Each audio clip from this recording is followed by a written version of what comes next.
Превозниците втор ден на блокади, бизнис секторот под притисок. И денеска, професионалните возачи од Македонија, Србија, Црна Гора и Босна и Херцеговина ги паркираа своите камиони на граничните премини и бараат Европската Унија да донесе нова одлука со која нема да биде ограничено нивното движење во земјите од Шенген зоната.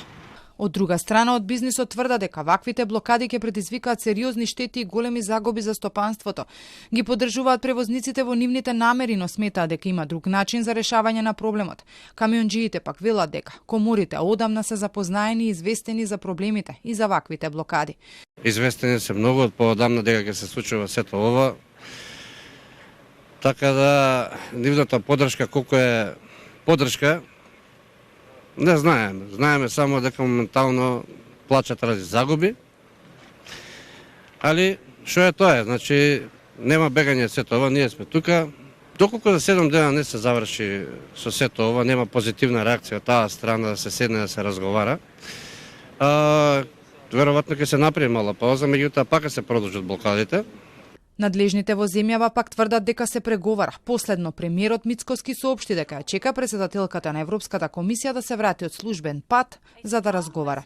И очекувам, барем од тоа што е последна најава, да ова се реши. Јас вчера побарав телефонски разговор со претседателката на Европската комисија, таа е службено одсутна во Индија, очекувам денови да се слушнам и повторно да ја отвориме оваа тема. Со правилата на Европската Унија, превозниците од Западен Балкан имаат право во период од 6 месеци да престојуваат 90 дена во земјите од Шенген зоната. Според превозниците, ваквото правило ќе нанесе огромни штети не само на транспортниот сектор, туку и на целокупната економија.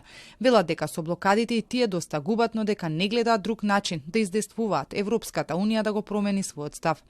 Една од претпоставките кај нив за ваквиот потек на Унијата е тоа што таму има недостаток на професионални возачи и дека на овој начин се обидуваат да ги натераат превозниците од регионот да заминат да работат таму.